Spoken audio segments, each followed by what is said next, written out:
Le jour de mes fiançailles, mon oncle a identifié tout le monde, ma famille, sur une photo de vacances à la plage. La légende disait « enfin réunis ». Plus tôt, le texto de ma mère avait dit « nous n'avons pas le cœur à faire la fête ». Je n'ai rien dit. Ce soir-là, j'ai annulé le prélèvement automatique du crédit immobilier. 6 jours plus tard, mon père a débarqué en trombe dans mon allée. Je suis sorti et j'ai déclaré « je n'ai plus vraiment de famille. Pas celle dans laquelle je suis né. Bref, je m'appelle Joseph. J'ai grandi dans le nord de la Géorgie, juste à l'extérieur de Marietta, une banlieue de classe moyenne, avec ses impasses, ses barbecues, tout ça. J'avais l'habitude de penser que nous étions proches. Ma mère préparait des biscuits pour mes professeurs. Mon père m'a appris à tondre la pelouse à 10 ans comme si c'était un rituel sacré. Ma sœur et moi construisions des forts avec les coussins du canapé. Tout cela ressemblait à une famille normale, peut-être même une bonne famille. Mais aujourd'hui, je vois les choses différemment. Ils ne se sont pas tous retournés contre moi d'un seul coup. Cela se produit lentement, de manière subtile. Quand j'ai emménagé avec Kayla, ma fiancée, il y a 2 ans, ils ont agi comme si je les trahissais. Ma mère a appelé ça « prendre ses distances ».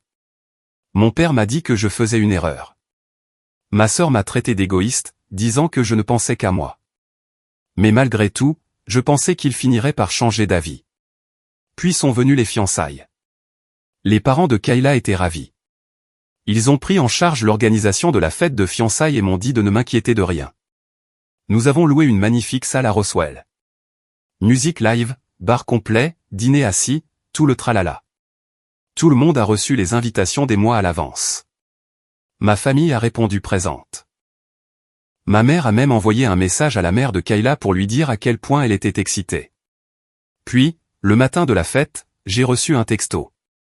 Nous n'avons pas le cœur à faire la fête aujourd'hui. J'espère qu'elle sera réussie. Je l'ai fixé pendant 1 minute entière. Personne d'autre n'a suivi. Pas d'appel de mon père. Pas de texto de ma sœur. Je me souviens avoir dit à Kayla que quelque chose était peut-être arrivé. Un problème de santé, un souci de voiture, quelque chose de légitime. Je lui ai dit de ne pas s'inquiéter. La fête a eu lieu. Kayla était magnifique. Ses parents ont porté un toast qui a laissé la moitié de la salle les yeux humides. Les gens riaient, mangeaient, célébraient. Et puis mon téléphone a de nouveau vibré. C'était Facebook. Mon oncle avait identifié toute ma famille sur une photo. Ma mère, mon père, ma sœur, même 2 de mes cousins, tous souriant sous un parasol de plage, un verre à la main, avec un filtre ringard sur la photo. La légende m'a frappé plus durement que n'importe quelle insulte qu'ils auraient pu me lancer. Enfin réunis. Ils étaient partis en vacances ensemble. Pendant ma fête de fiançailles. Je n'ai rien dit. Ni à eux, ni même à Kayla au début. Je suis juste resté assis dans ma voiture après la fête, à fixer le tableau de bord. Cette nuit-là, je me suis connecté à ma banque et j'ai annulé le prélèvement automatique du crédit immobilier. La maison était toujours à mon nom. Les paiements les aidaient. Je ne leur ai rien dit. J'ai juste tout coupé. 6 jours plus tard, j'ai vu le camion de mon père s'engager dans mon allée. Il ne s'est pas garé.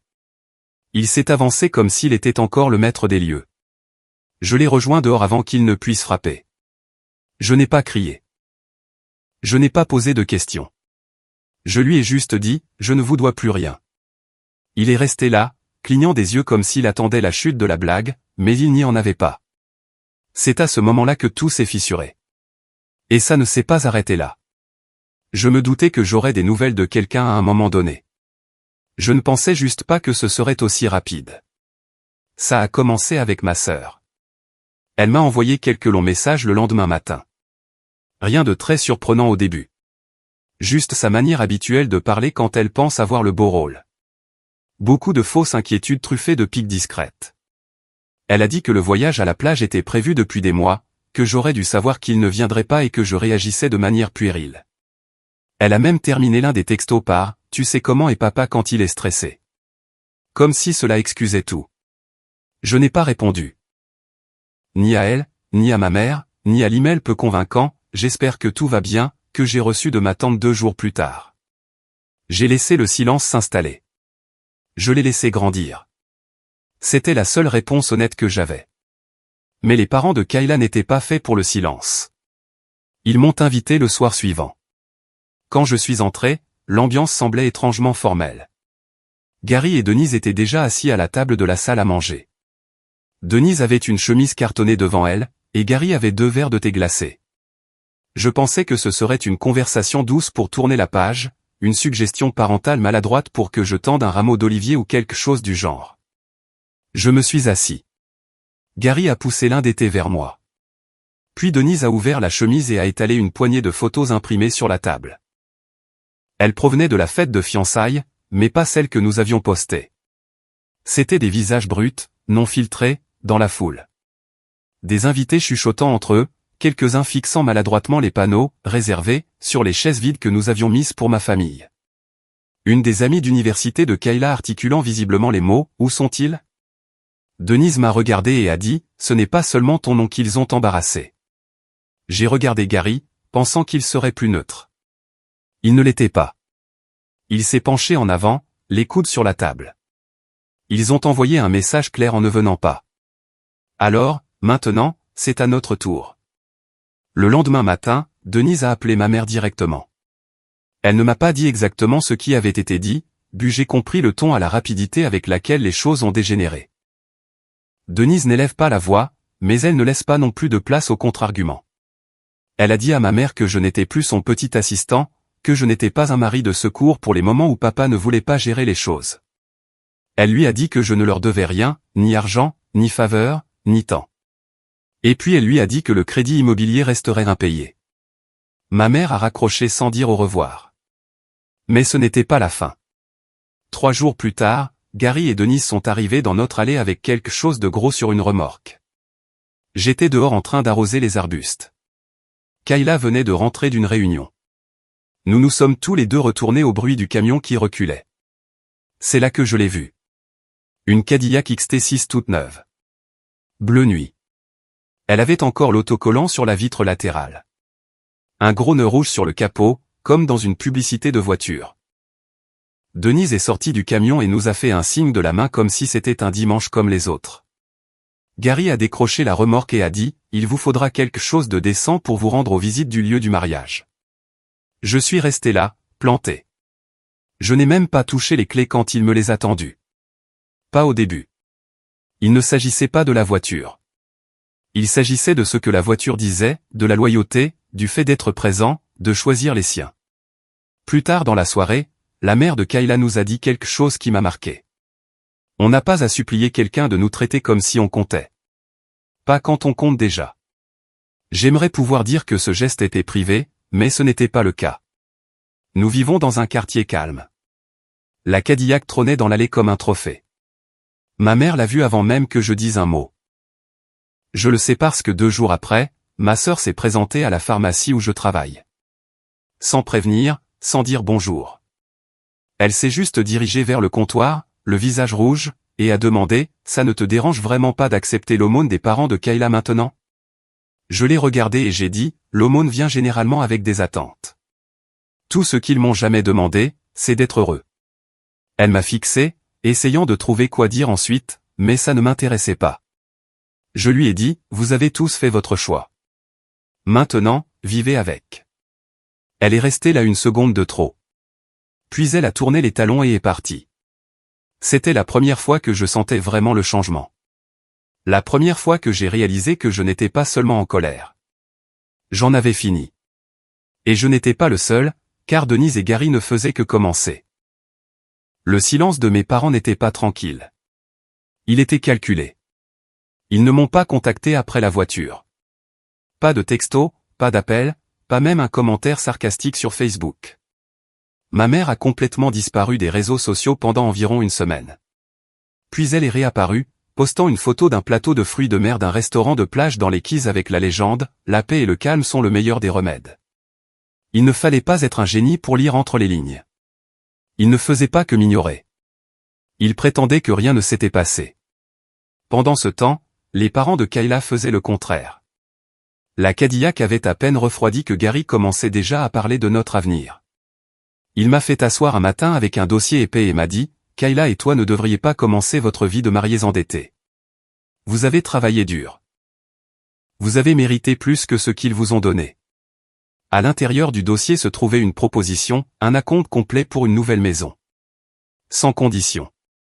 Pas un prêt. Un cadeau. Kayla a pleuré quand je le lui ai dit.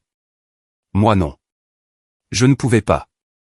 C'était comme si mon système n'avait plus la bande passante émotionnelle pour réagir. Je n'arrêtais pas de penser aux $600 que j'envoyais à mes parents chaque mois pour les aider avec les factures. Au fait que j'avais payé leurs impôts fonciers 3 années de suite. Au fait que j'avais co-signé pour la voiture que ma sœur a démolie l'été dernier. Et tout cela avait été échangé contre une photo de plage avec des cocktails et des légendes passives-agressives. Alors, quand Gary et Denise ont offert la compte, je ne me suis pas senti coupable. J'ai eu l'impression d'avoir été sauvé de quelque chose qui, sans que je m'en rende compte, était en train de me noyer. Pourtant, je savais qu'accepter cela jetterait de l'huile sur le feu. Et bien sûr, cela n'a pas tardé. 2 semaines après avoir signé les papiers pour la nouvelle maison, mes parents se sont présentés ensemble. Sans prévenir. Ils se sont garés de l'autre côté de la rue et ont marché jusqu'à nous comme si de rien n'était. Kayla a ouvert la porte, les a vus et s'est écarté sans un mot. Mon père a commencé tout de suite, demandant ce qu'était cette maison, comment je l'avais obtenue, qui payait vraiment pour elle. Il ne demandait pas par curiosité. Il demandait comme s'il essayait de me prendre en flagrant délit de mensonge. Ma mère a essayé une autre tactique, disant qu'ils étaient juste inquiets et voulaient s'assurer qu'on ne profitait pas de nous. Je les ai regardés tous les deux et j'ai posé une seule question. Quand est-ce que l'un de vous a fait quelque chose pour moi pour la dernière fois sans attendre un retour? Ils n'ont pas répondu. J'ai demandé à nouveau. Ils sont restés silencieux tous les deux. Alors j'ai dit, les parents de Kayla, eux, sont présents. Voilà la différence. Puis je suis retourné dans la maison et j'ai fermé la porte derrière moi. Ce soir-là, ma mère a posté un long statut vague sur le fait de perdre ses enfants au profit de familles manipulatrices et sur la façon dont certaines personnes oublient d'où elles viennent. Ma sœur a aimé la publication. Mon oncle a commenté avec un verset de la Bible. Je n'ai pas répondu. J'ai juste continué à avancer. Et c'est là que Denise et Gary ont décidé de vraiment tracer une ligne dans le sable. Ils nous ont fait asseoir, Kayla et moi, et nous ont annoncé quelque chose auquel nous ne nous attendions pas. Ils mettaient en place un trust commun pour nous. Pas pour eux, juste pour nous, pour commencer notre vie, pour construire quelque chose de solide, quelque chose à nous. Et ils l'ont dit clairement, en termes simples, vous deux, vous êtes notre famille maintenant. Nous sommes à fond avec vous. Ça faisait du bien. Mais ça a aussi touché quelque chose de profond en moi. Cette partie de vous qui espère encore que votre vraie famille finira par se manifester un jour, même quand ils ont prouvé qu'ils ne le feront pas. Parce qu'au fond de moi, je savais que ce n'était pas seulement de la générosité. C'était la guerre. Et elle n'était pas encore terminée. Je ne pensais pas qu'ils iraient aussi loin. Après tout, la photo de la plage, la confrontation, la voiture, le trust, je supposais qu'ils lâcheraient l'affaire, qu'ils recommenceraient peut-être à prétendre que je n'existais pas, en léchant leur plaie en privé. Mais ce n'est pas comme ça que mes parents fonctionnent. Le silence de leur part n'a jamais signifié la reddition. Cela signifiait qu'ils complotaient. La lettre est arrivée 3 jours après que Gary et Denise eurent finalisé les papiers du trust. Une vraie enveloppe, une adresse manuscrite, pas d'expéditeur, juste « Joseph » écrit avec l'écriture cursive caractéristique de ma mère. Cette écriture étrange de faire-part de mariage qu'elle utilisait toujours quand elle voulait paraître posée. Je l'ai lu dans le garage, assis sur un seau de peinture retourné, la lumière du plafonnier clignotant comme dans un film. La lettre n'était pas des excuses, loin de là. Elle était polie, structurée, comme une conversation qui avait été répétée. Elle disait qu'il y avait eu beaucoup de malentendus récemment et qu'ils aimeraient renouer le contact et avoir une conversation honnête autour d'un déjeuner. Elle donnait l'impression que nous avions juste eu un conflit d'horaire. Puis elle a laissé tomber une phrase que j'ai dû lire 2 fois. Nous avons entendu des choses sur ce nouveau trust. Nous voulons juste être sûrs que tout ce que tu fais est vraiment dans ton meilleur intérêt. Ne laisse pas les gens acheter ta loyauté. Tu as toujours une vraie famille. Acheter ma loyauté. Je ne sais pas quel effet elle pensait que ça aurait. Que je me sentirais honteux d'être traité avec respect. Que je retournerais en courant vers les gens qui n'avaient pas pris la peine de venir à une fête organisée en mon honneur. Je n'en ai même pas parlé à Kayla. Je savais comment elle réagirait. J'ai juste replié la lettre et l'ai mise dans le tiroir où je gardais les vieux reçus et les coupons expirés. Mais Denise l'a découvert quand même. Pas par moi, par mon père. Il l'a appelé, a dit qu'il craignait que je sois manipulé. Que Kayla et moi étions jeunes et influençables et que nous devions comprendre que la vraie famille ne vient pas avec des conditions, ce qui, venant de lui, relevait de la pure comédie. J'étais dans le jardin quand Denise a pris l'appel. Je n'ai entendu que la fin à travers la porte vitrée coulissante, sa voix tranchante, délibérée. Si vous voulez qu'il revienne, essayez d'être quelqu'un qui mérite qu'on revienne vers lui. Je pensais que c'était tout, jusqu'à ce que quelques jours plus tard, une autre lettre arrive. Celle-ci, d'un avocat.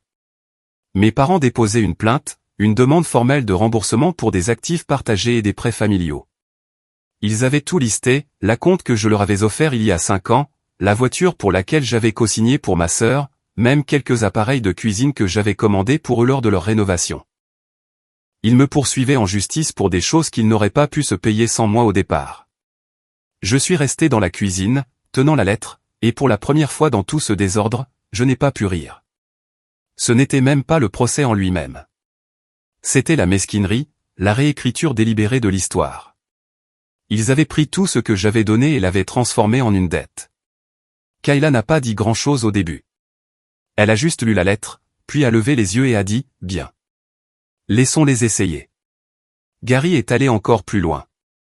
Il a appelé un avocat qu'il connaissait depuis l'université, un type vif et silencieux qui n'a pas sourcillé quand nous lui avons expliqué la situation. Il a dit que nous avions largement de quoi déposer une contre-plainte. 2 jours plus tard, nous avons riposté, non seulement pour nous défendre, mais pour réclamer le remboursement intégral du crédit immobilier, les réparations de voitures impayées et des dommages et intérêts pour harcèlement. Je pensais que ça les ferait enfin taire. Mais mes parents n'avaient pas épuisé toutes leurs cartes. Ils avaient manqué la fête de fiançailles, mais ils avaient répondu présent pour le mariage. Et c'est là que les choses ont pris une tournure que je n'avais jamais vue venir. Nous avons gardé le mariage intime pour une bonne raison. Après tout, l'absence aux fiançailles, le procès, les insultes, Kayla et moi voulions juste la paix. Ses parents ont géré chaque détail comme des professionnels. Nous avions un lieu de réception sur une colline surplombant le lac. Cérémonie au coucher du soleil, dîner familial, un trio de jazz live au lieu d'un DJ. Il y avait 62 personnes au total. Chacune d'entre elles avait mérité sa place, sauf 2. Une semaine avant le mariage, nous avons reçu l'enveloppe de réponse de mes parents. Cochés, seront présents. Rien d'autre, pas de mots, pas d'appel. Juste une paire de noms imprimés déposés au milieu d'une journée qui n'était pas destinée pour eux. Kayla ne les voulait pas là. Denise voulait les interdire. Je lui ai dit que je voulais qu'ils viennent. Pas pour me réconcilier. Je voulais qu'ils s'assoient au fond et regardent quelque chose dont ils ne faisaient pas partie. Je voulais qu'ils se sentent comme des invités dans un monde qu'ils avaient abandonné. Qu'ils sentent à quel point ils s'étaient éloignés. Et donc ils sont venus. En retard, bien sûr. 5 minutes avant la cérémonie, ils sont entrés ensemble comme un couple divorcé essayant de sauver les apparences, tous les deux en noir, sans même subtilité. Ma mère dans une sorte de robe à col montant qui ressemblait à une robe de veuve. Mon père dans un veston froissé et des lunettes de soleil à l'intérieur, comme s'il ne supportait pas de regarder quoi que ce soit clairement. Ils se sont assis au dernier rang. Personne ne les a salués. Quelques cousins de Kayla ont chuchoté entre eux quand ils sont entrés, mais personne n'a dit un mot. Je n'ai même pas jeté un regard dans leur direction. La cérémonie était parfaite. Kayla était radieuse. Ses vœux ont fait faire une pause à l'officiant. Denise a pleuré. Gary avait l'air de regarder sa propre fille marcher vers un avenir meilleur que celui qu'il avait jamais eu. J'ai ressenti quelque chose que je n'avais pas ressenti depuis des mois. La quiétude. Pendant le dîner, j'ai remarqué qu'ils étaient partis. Disparus discrètement avant que le gâteau ne soit coupé. Pas surprenant. Mais ensuite, une serveuse est venue vers moi, une fille nommée Léa, je crois, et m'a tendu une petite enveloppe blanche. Quelqu'un m'a demandé de vous donner ça. Il a dit de ne pas l'ouvrir avant d'être rentré. Je savais exactement de qui ça venait avant même de regarder. Nous sommes rentrés vers minuit.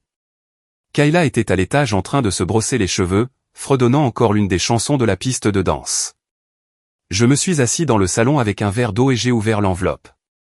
À l'intérieur se trouvait une note pliée et un chèque. La note disait, en te rendant ce que tu penses que nous te devons. Nous ne te contacterons plus.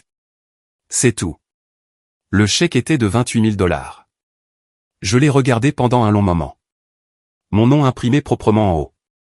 Le montant écrit de cette écriture raide et soignée que ma mère utilisait quand elle essayait d'être sans émotion. Ce n'était pas juste un chiffre. C'était chaque dollar que je leur avais jamais donné. Les paiements de la maison, la co-signature de la voiture, la carte de crédit que j'avais remboursée quand mon père l'avait plafonnée pendant la pandémie. Ils avaient tout additionné au centime près et l'avaient renvoyé. Je pensais que je me sentirais soulagé, libéré, comme si un énorme cordon avait enfin été coupé. Mais je n'ai pas ressenti ça. J'ai eu l'impression d'un divorce, comme s'ils avaient transformé toute notre relation en un bilan comptable, réglé les comptes et étaient partis sans même une signature. Kayla est descendue et m'a trouvé tenant toujours le chèque. Elle s'est assise à côté de moi et a demandé, « Qu'est-ce que tu vas en faire ?» J'ai répondu, « Je ne sais pas, parce que je ne savais pas. » Je n'étais pas en colère. Plus maintenant. Juste vide. Il y a une sorte de tristesse qui vient quand on réalise que quelqu'un n'a vraiment aucun intérêt à réparer ce qui est cassé. Il préférerait prétendre que ça n'a jamais été fissuré. Ils n'ont pas seulement rendu l'argent. Ils m'ont donné le mot de la fin. Et d'une certaine manière, j'avais toujours l'impression de perdre. Mais j'ai encaissé le chèque quand même, parce que je n'allais pas jeter la seule chose honnête qu'ils aient jamais faite. Et même si je n'avais plus de famille, j'avais Kayla. J'avais ses parents. J'avais une nouvelle maison, un nouveau départ. Parfois, c'est à ça que ressemble la guérison, quelqu'un qui claque une porte et vous qui décidez de ne plus jamais l'ouvrir. Après que le chèque a été encaissé, c'était comme s'il n'avait jamais existé. Pas un mot, pas un murmure.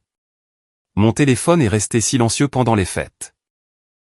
Pas de texto pour Thanksgiving, pas de fil de discussion familiale passif-agressif avec des captures d'écran de Tarte ou du chien de ma sœur en costume d'Halloween. Noël est passé. Kayla et moi l'avons passé avec ses parents dans le Colorado, bloqués par la neige, à faire de la soupe et à regarder de vieux films. Ça aurait dû être paisible, et ça l'a été en grande partie. Mais il y avait une douleur à laquelle je ne m'attendais pas. Pas pour eux exactement, mais pour l'idée d'eux. La version en laquelle je croyais autrefois. Celle où les parents sont là pour vous, peu importe le désordre. La version où les familles se disputent et pardonnent, pas où elles se disputent et se poursuivent en justice. La première année après avoir coupé les ponts avec quelqu'un est étrange. On se surprend constamment à tenter d'atteindre une connexion qui n'existe plus. J'avais l'habitude d'appeler ma mère quand je ne me souvenais plus d'une vieille recette. Je me suis arrêté 3 fois rien qu'en janvier.